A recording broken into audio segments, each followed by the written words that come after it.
ये अकेला एक ऐसा विकल्प है निवेश का जिसमें आपको टैक्स की छूट मिलती है और ये बढ़ता भी रफ्तार से है। 3 साल का इसमें लॉक इन होता है और 3 साल में आमतौर पे लोगों को नुकसान नहीं होता है। और ये जो इक्विटी से दोस्ती है ये बहुत ज़रूरी है क्योंकि इसका फ़ायदा आपको ज़िंदगी भर मिलेगा। वेलकम बैक टू निवेश का बड़ा सवाल।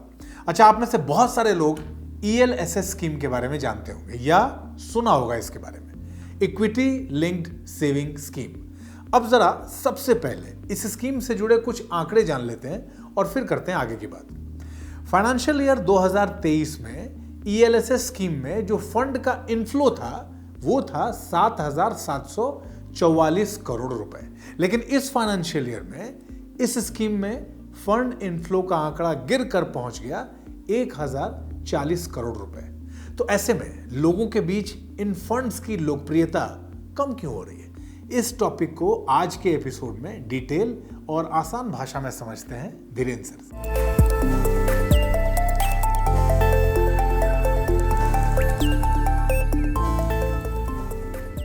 सर, स्वागत है आपका। सर, आज सबसे पहले तो आज हम लोगों को ये बता दीजिए कि ELSS में निवेश करने के फायदे क्या हैं और नए टैक्स रिजीम में इसका डिक्लाइन क्यों हो रहा है sir? ELSS tax saving fund का खास बात ये है कि ये अकेला एक ऐसा विकल्प है निवेश का जिसमें आपको टैक्स की छूट मिलती है और ये बढ़ता भी रफ्तार से है। क्योंकि बाकी सारे और जो विकल्प हैं, चाहे वो आपका प्रोविडेंट फंड हो, PPF हो, NSC हो या बैंक डिपॉजिट हो, ये सब आपको गारंटेड रिटर्न देता है। आपको निश्चित आमदनी में निश्चित रिटर्न मिलता है और ज़्यादा नहीं होता है।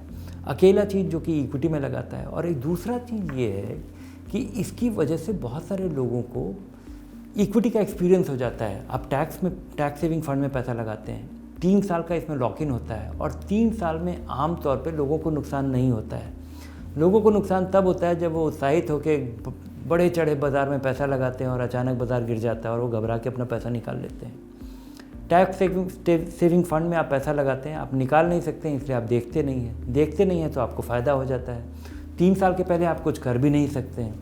और इसका फ़ायदा ये होता है कि अगर आप लगातार 2, 4, 5 साल कर लेते हैं तो एक ऐसी पूंजी इकट्ठा हो जाती है जो लाचारी में लगाया हुआ पैसा काफ़ी बढ़ चुका होता है। इसलिए ये जो ELSS फंड है इसका रेलेवेंस कम होना नए टैक्स रिजीम में, इसका मुझे बड़ा अफसोस है। अच्छा सर, ELSS का अब तक का हिस्टोरिक परफॉर्मेंस कैसा रहा है?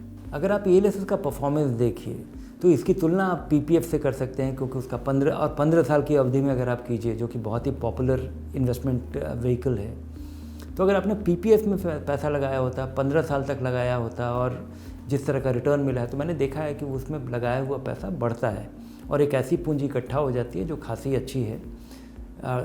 37-38 लाख रुपया 15 साल की अवधि में 1.5 लाख रुपया अधिकतम जो लगाया जा सकता है, उससे वो इकट्ठा हो जाता है।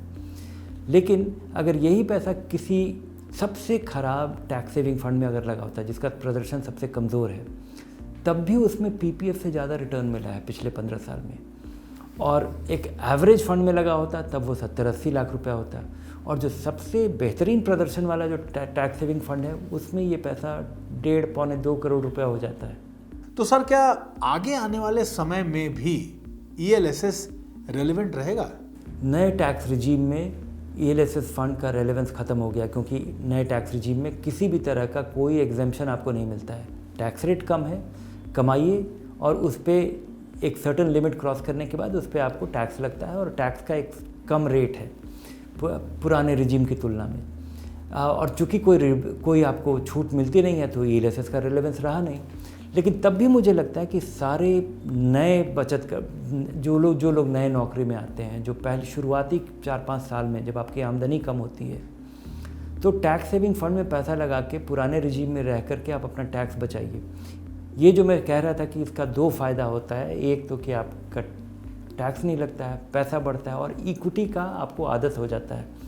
और ये जो इक्विटी से दोस्ती है ये बहुत ज़रूरी है क्योंकि इसका फ़ायदा आपको ज़िंदगी भर मिलेगा। बहुत बहुत धन्यवाद सर, इस पूरे टॉपिक को आसान भाषा में हम लोगों को समझाने और बताने के लिए। देखिए, धनक वैल्यू रिसर्च में हम आपके हर सवाल का तार्किक जवाब, आंसर विथ लॉजिक, तैयार करके आपके सामने लेके आते हैं। और इसीलिए हम लोग हमेशा आपसे ये कहते हैं कि अपने निवेश की प्लानिंग को लेकर कोई भी सवाल अगर मन में आ रहा है तो कमेंट बॉक्स में लिखकर अपना सवाल हमें जरूर भेजिए और अपने प्रश्नों के उत्तर के लिए धनक को आज और अभी सब्सक्राइब कर लीजिए।